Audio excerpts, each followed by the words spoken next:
पूजा, पूजा, मेरा lunch pack हुआ कि नहीं हुआ? आज जो भी लंच वगैरह है तुम्हारा अपना होटल से ले लेना, मेरी तबीयत ठीक नहीं है। पूजा, ये क्या नाटक है तेरा? डेली डेली तो अपने फोन में लगी रहती है। तेरे को पता नहीं होता कि मुझे ऑफिस जाना है, और अगर ऑफिस जा रहा हूँ तो मुझे खाने की भी जरूरत पड़ती है। कभी देखा है तूने, कभी सोच के देखा कि मैं ऑफिस में कितनी मेहनत करता हूँ? पहले तो चिल्लाओ मत, ठीक है? आराम से बात करो, मुझसे बहरी नहीं हूँ मैं। और हाँ, जो मेरे पापा ने तुम्हें शादी में दहेज में जो पैसा दिया था वो इसलिए नहीं दिया था कि मैं तुम्हें टाइम से खाना दे सकूं, और तुम्हें ज्यादा शौक है तो एक मेड लगा लो। तमीज में पूजा, और जो तुम दहेज और पैसों की बात कर रही हो ना, वो सारे पैसे और दहेज तुम्हारे पापा ने तुम्हें दिए हैं, ना कि हमें। वैसे भी हमारे पापा ने कोई डिमांड नहीं करी थी तुमसे कि हमें ये चाहिए अरे वो चाहिए। और रही बात मेड की, हमारे इतने छोटे से परिवार में तुम क्या चाहती हो मैं एक काम वाली भी ला करके लगाऊं? अगर मुझे काम वाली ही लगानी होती तो मैं शादी क्यों करता? मेरी शादी हुई है, मैं तो तुमसे उम्मीद करूंगा ना कि तुम मेरा खाना बना के दो, मेरे कपड़ों को प्रेस करके दो। सारा ऑफिस मेरे से बोलता है कि तेरे कपड़ों पे प्रेस तक नहीं होती है। उनसे क्या कहूं कि मेरी बहू बीमारी का नाटक बना के दिन रात फोन चलाती है? इसका मतलब मैं काम वाली हूँ जो ये सारे काम मैं करूंगी? हे भगवान, तुझसे तो ऊपर वाली बचाए। तुझे जैसे करना तू वैसे कर इस घर में। मैं जा रहा हूं अपने काम पे। पता नहीं ये इंसान अपने आप को समझता क्या है। इसकी बातें सुन सुन के तो मैं तंग हो चुकी हूँ।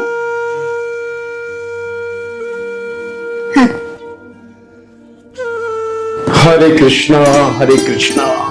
तेरी की भाई सोफों की भी क्या गंद उतार रखी है। ना घर में सफाई है ना कुछ है। इस बहू ने तो पता नहीं क्या करके रख दिया घर में। मैं कहूंगा तो मेरा बेटा बुरा ना मान जाए, पर चलो मैं कुछ नहीं कहता, छोड़ दो। पूजा, पूजा, अरे एक गिलास पानी ले आना बेटा। पापा मेरी तबीयत खराब है, आप खुद ले लो पानी। बेटा ये क्या हुलिया बना रखा है? ना सर पे पल्लू है ना कुछ है। हमारे घर के ये संस्कार नहीं है। तुम इस घर की बहू हो, लड़की नहीं। अदब से रहना सीखो बेटा। पापा कौन से ख्यालों में जी रहे हो? आजकल कौन सिर पे पल्ला रखता है? कल ही 3,500 रुपए लगाए हैं मैंने। अगर सिर पे पल्ला रखूंगी तो खराब नहीं हो जाएंगे मेरे बाल? ठीक है बेटा, कोई बात नहीं, मैं पानी खुद लेके पी लूंगा। तुम आराम करो, जाओ। ठीक है पापा। पता नहीं किस तरह की बहू है हमारे बेटे। इधर 3,500 रुपए बालों में लगा के आई है, इधर तबीयत खराब बता रही है। क्या होगा इस घर का? कैसे विचार है इसके पता नहीं। पल्लू रखने को कहा सर पे तो नई बात बता दी।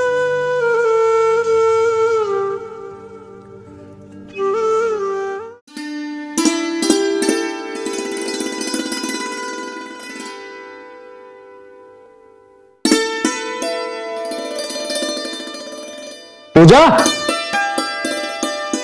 पूजा पानी ला दो, प्यास लगी है बहुत तेज। पापा, आप मेरे लिए पानी लेकर गया? अरे बेटे तेरे लिए नहीं, मैं पानी अपने लिए लाया हूँ, मुझे दवाई लेनी है। तो पापा दवाई लेनी तो पानी के लिए पूजा से बोल देते। अरे बेटे बोल रहा था, पूजा ने कहा मेरी तबीयत खराब है। पापा मैं आपको बताना तो नहीं चाह रहा था, लेकिन पूजा को लेकर के ना बात अब हाथ से निकल चुकी है। क्या कह रहा तू? आज सुबह भी मेरी बहुत देर तक उससे बहस हुई। कहती है कि मुझसे काम नहीं होगा, मेरे पापा ने तो बहुत दहेज दिया। मैंने भी कह दिया कि दहेज की हमने कोई डिमांड थोड़ी ना करी थी, तेरे पापा ने दहेज मुझे नहीं अपनी बेटी को दिया। और बोलती है कि मेड रख लो। मेड रख लो? इतना बड़ा परिवार है हमारा जो मेड रखनी पड़ेगी हमें? 2 आदमी की रोटी वो बना नहीं सकती क्या? यही बात मैंने बोली पापा उसको कि छोटा सा परिवार है, इसमें भी मेड रख लेंगे तो तुम क्या काम करोगी? और पता है ऑफिस में मेरी आज भी बेइज्जती हुई। कहते हैं कि तेरी शर्ट पे एक प्रेस भी नहीं हो पाती है। बेटा तू ठीक कहता था कि किसी गरीब घर से रिश्ता कर लो, पर मेरी मत मारी गई थी। सोचा दोस्त की बेटी है, पर मुझे क्या पता था ये पैसों के घमंड में इस तरह का व्यवहार करेगी। अब करी भी तो क्या करे, हमारे तो समझ में नहीं आ रहा कुछ भी। पापा कुछ ना कुछ तो करना पड़ेगा, ऐसे तो काम नहीं चला। बेटा ऐसा है, एक बार समझा के देख ले, समझ जाए तो ठीक, ना समझे तो मैं इसके पापा से बात करूंगा, कुछ ना कुछ रास्ता तो निकालना पड़ेगा, ऐसे तो जिंदगी कटेगी नहीं। आपको क्या लगता है पापा जी, मैंने उसको कभी समझाने की कोशिश नहीं करी होगी? पूरा दिन तो वो फोन में लगी होती, पूरा दिन फोन में, हमेशा बेड पे लेटी रहेगी और फोन चलाती रहेगी, और कुछ भी काम के लिए बोलो सिर्फ सीधा मना ही करेगी। ताज्जुब तो जब हुआ जब उसने मुझे पानी को मना किया। आज मेरी समझ नहीं आया, एकदम इस तरह से जवाब दिया जैसे मैं कोई अनजान हूं। आज सुबह मुझसे बोली कि जो भी तुम्हें खाना है अपना बाहर से खरीद करके खा ले। मैं शादी के बाद भी बाहर का खाना खाऊंगा? कोई बात नहीं बेटा, बस अब एक ही रास्ता है, एक बार और समझा ले, उसके बाद देखते हैं। पापा मैंने समझा लिया, इतना समझाना, अब इसका उपाय कुछ आप ही निकालो। उपाय तो निकला बेटा, इस तरह से ना तो तेरी जिंदगी कटेगी ना ही हमारा बुढ़ापा कटेगा। अरे बेटा मैंने तो ये सोचा था दोस्त की बेटी है, अच्छे परिवार की है, पर यहां तो सब कुछ उल्टा हो गया। अब तो बस एक बार तू समझा के देख ले, उसके बाद कुछ ना कुछ रास्ता निकलेगा। और बेटा तू चिंता ना कर, तेरा बाप अभी जिंदा है, समझा? एक काम कर, अब तू कपड़े काट, नहा धो ले और खाना खा के आराम कर। जी पापा। और हाँ एक काम करिए, खाना वो तो देगी नहीं तुझे, खाना मेरा भी बाहर से आएगा आज, ठीक है? मेरा भी पैक करवा लाना, जा। मैं मंगवा लूंगा कॉल पे, ठीक है? ठीक है। पता नहीं यार, इस लड़की से शादी करवा के मैंने अपने बेटे की जिंदगी नरक बना दी। इस बहू ने तो पूरा आतंक ही मचा दिया। ऐसा तो किसी घर में नहीं होता जैसे हमारे घर में चल रहा है। कैसे सुधार होगा इस घर का, हमारे तो समझ में नहीं आ रहा।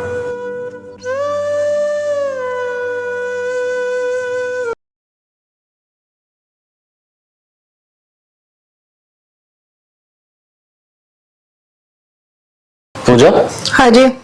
1 मिनट के लिए फोन रखो जरा। तुम्हें पता है मैं इस दुनिया में सारी चीजें बर्दाश्त कर सकता हूँ, लेकिन अपने पापा की बेइज्जती बर्दाश्त नहीं कर सकता, अपने पापा की तकलीफ को नहीं देख सकता। आज पापा, तुम्हें पता है कि पापा बीमार हैं, फिर भी खुद से पानी लेकर के पी रहे। उन्होंने बताया उन्होंने तुमसे पानी मांगा, तुमने उन्हें भी पानी नहीं दिया। सुबह मैंने आपको बताया था ना कि मेरी तबीयत खराब है, जरूरी तो नहीं कि पानी मैं ही दूं सबको। पापा से ज्यादा तो नहीं ना, पापा से बढ़कर तो कुछ नहीं ना।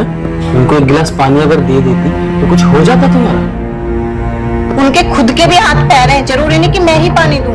पूजा, एक बहू का कर्तव्य होता है अपने सास ससुर की सेवा करना, तो उनको 1 गिलास पानी भी नहीं दे सकते? नहीं दिया, जो समझना है समझो। पूजा, मैं तुझे समझाने के लिए बोल रहा हूँ, अगर नहीं समझ पा रही है तो तेरे लिए बहुत गलत हो जाएगा, याद रख मेरी इस बात। तुम बिना बात की बात कर रहे हो, ठीक है? मुझसे इस तरीके से बात करने की कोई जरूरत नहीं है। सबसे पहले तो आवाज नीचे करके बात करो मुझसे। तुमने जो गलती करी है ना, अपनी गलती को मानना सीखो पहले से पहले तुम। गलती? और मैं कभी सपने में भी सोचना कि मैं गलती मानूंगी? पूजा, मैं तुमसे फिर से कह रहा हूँ, अपनी गलती को मानना सीख लो। आज तो मैंने उन्हें तबीयत की वजह से पानी नहीं दिया, आज के बाद मुझसे कोई उम्मीद मत करना कि मैं कुछ भी सामान दूंगी उन्हें। अपनी आवाज नीचे करके बात कर मुझसे, देख ले पहले घर में कोई और भी है। मुझे फर्क नहीं पड़ता घर में कौन है कौन नहीं। पूजा, यहाँ पे कोई और भी रहता है, तुम ही नहीं है यहाँ पर सिर्फ। तुम और तुम्हारा बाप, जिसने मेरा दिमाग खराब कर रखा है, मैं नौकर नहीं हूँ तुम्हारी। अपनी मर्यादा में रहो पूजा, इस घर की मर्यादा मत भूलो। बाप तुम्हारा है, वो मेरा नहीं। पूजा, ये तो अपने संस्कार भूल गई, समझा? तुमको अपने संस्कार मत भूल। हमने कैसे संस्कार दिए थे? अरे औरत चाहे तो घर को स्वर्ग बना सकती है, और औरत चाहे घर को नरक बना देती है। अब इसे जैसा चाहे करने दे, बस। पूजा, बता बेटा, तू क्या चाहती है? मैं जिल्लत भरी जिंदगी जीना नहीं चाहती, मैं अपने घर जा रही हूँ। तुम दोनों सड़ो यहाँ पे। 1 मिनट पूजा। पूजा बेटा, अगर तू मेरी दोस्त की बेटी ना होती ना, तो पता नहीं क्या एक्शन लेता था। तू मेरे दोस्त की बेटी है, इसलिए कह रहा हूं, अगर तुझे इस घर में जिल्लत भरी जिंदगी नजर आ रही है ना, चली जा, इस घर को छोड़, चली जा। सुनो जी, मैं क्या करूँ थी, मेरा ना 3 दिन से मन बहुत ज्यादा घबरा रहा है, अंदर से बड़ी बेचैनी सी हो रही है। एक तो ये YouTube पे पता नहीं कैसी कैसी वीडियो अपलोड करते हैं, मतलब देख के ही बड़ी घबराहट सी होती है, और ऊपर से मुझे रात एक सपना दिखाई दिया, तब से तो ज्यादा ही बेचैनी हो रही है। अरे मनीषा, तू भी कैसी बात करती है? सोने के बाद तो हमेशा सपने दिखते हैं ना, अब वो अच्छे हो या बुरे हो। आप समझ नहीं रहे हो, कई दिन से हमारी बेटी पूजा का भी कोई फोन नहीं आया, नहीं तो वो रोज ही फोन करके पूछ लेती थी मम्मी कैसी हो। मुझे लग रहा है कहीं वो परेशान तो नहीं है, कैसी है कैसी नहीं। अरे भगवान, अगर बिटिया का फोन नहीं आया तो तू खुद फोन कर लेना, इसमें कौन सी बड़ी बात है। ये ले, बिटिया को याद करा, बिटिया आ गई। क्या हुआ? क्यों रो रही है? आ जल्दी आ। क्या रो क्यों रही है? क्या मेरे पास बता, यहाँ बैठ। अब बता क्या बात है, बात बता, रोइयो बाद में बता। पापा, आपने मेरे साथ ठीक नहीं किया। क्यों बेटा, हमने तेरे साथ क्या बुरा किया? तुमने उस घर में मेरी शादी करके गलत किया।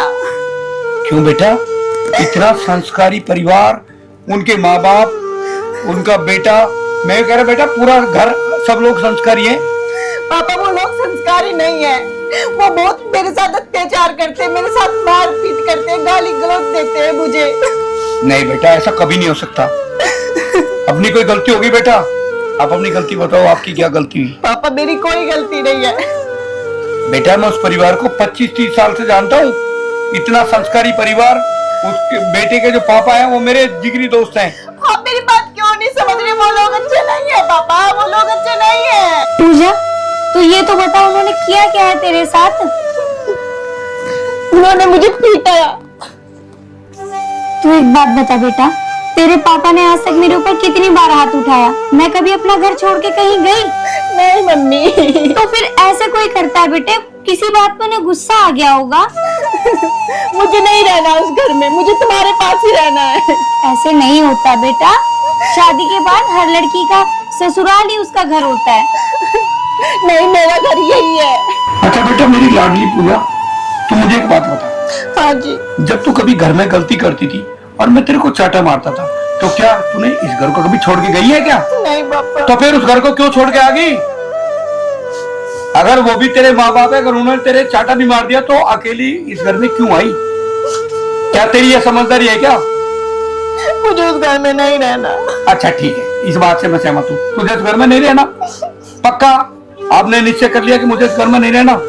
बेटा ठीक है, अगर आपको उस घर में नहीं रहना तो मैं आपके लिए दूसरा लड़का ढूंढ लेता हूँ, लेकिन अगर उस घर में भी यही समस्या हुई तो मैं तेरे लिए कहाँ से लड़के ढूंढूंगा? बताना, मुझे जवाब दे। बेटा तेरी मम्मी ने तेरे को क्या समझा कि बेटी का शादी के बाद असली घर उसका ससुराल ही होता है, और तू छोटी सी गलती के कारण अपना घर छोड़ करके यहाँ गई? गलत बात। अच्छा पूजा एक बात बता, अभी तो पीछे बीमार हुई थी, तूने मुझे फोन भी किया था, उस समय तुझे किसने सहारा दिया? किसने तेरी दवाई गोली करवाई? मम्मी, रोहित ने। पूरी रात उसने मेरे माथे पे ठंडे पानी की पट्टी रखी और पूरी रात सोया भी नहीं। फिर भी वो लोग बुरे हैं और तूने छोड़ के यहाँ आ गई? दूसरी बात बेटा, मैं तेरे से तो पूछना चाह रहा हूँ, तेरा फोन आया, हमने एप्पल का फोन लिया, बेटा एप्पल का फोन तेरे को किसने दिलवाया? रोहित ने। रोहित ने? जब सारा सामान रोहित दिलवाता है तो क्या रोहित गंदा है, रोहित गलत है? पापा, मम्मी, मुझसे बहुत बड़ी गलती हो गई। मैं इतनी सी छोटी सी बात के ऊपर यहाँ पे आ गई। रोहित बहुत अच्छे हैं, और हाँ, उनके आने का समय हो गया है, अभी 1.5 घंटा लगेगा, उससे पहले मैं घर पहुँच जाती हूँ। हाँ जाता बेटा, जल्दी जा। अच्छा सुन, तू एक काम कर, मैं रोहित को फोन कर देती हूँ, अब जब तू आई हुई है तो 3-4 दिन रुक के चली जाना बेटा। नहीं मम्मी, मैं अब चलती हूँ। मैं अभी से रोकेंगे भी नहीं, क्योंकि अपने परिवार में रहो। और बेटा ठीक है, अब जब भी आएगी ना तो रोहित को साथ लेकर के आना। बाय पापा। बाय बेटा। बाय बेटा। पूजा, तुम यहाँ कैसे? कुछ भूल गई क्या? मुझे फोन कर देती, मैं भिजवा देता। ये मेरा घर नहीं है क्या? तुम्हारा घर? गई तो तुम ऐसे थी कि कभी लौट करके नहीं आओगे, अब वो तुम्हारा अपना घर हो गया। अरे किस घर में पति पत्नी की लड़ाई नहीं होती? रोहित, मुझे माफ कर दो, मैंने तुम्हारे साथ भी बदतमीजी की, बाबूजी के साथ भी बदतमीजी की, मुझे माफ कर दो। तुम्हें अपनी गलती का एहसास हो गया? मुझे इससे ज्यादा कुछ नहीं चाहिए। अरे पूजा तू? खुश रहो, खुश रहो। पापा, मुझे माफ कर दो, मैंने सुबह आपसे बहुत अपशब्द बोले। अरे बेटा इसमें माफी की कौन सी बात है? मैं तुझसे नाराज ही कब था? अरे बच्चे गलती करते हैं तो बड़े माफ कर देते हैं, इसमें कौन सी बात है? और तुम्हें समझ आ गई? अपने खुशी खुशी अपने घर परिवार को चलाओ, मेरे लिए तो इतना ही काफी है। पापा आप दोनों बैठ के बात करो, मैंने आज ना बहुत अच्छी खीर बनाई है, आप दोनों के लिए खीर लाती हूँ। अरे वाह, बहुत बढ़िया बात है भाई। आज बहुत दिन बाद खीर खाने को मिलेगी, बहुत खुशी का दिन है। जाओ बेटा लेके आओ। ठीक है पापा। देखा भाई, भगवान की अब देर है, हम ढेर नहीं। अरे लड़ाई झगड़े तो छोटे मोटे हर घर में होते हैं, पर इनको कभी दिल पर नहीं लेना चाहिए।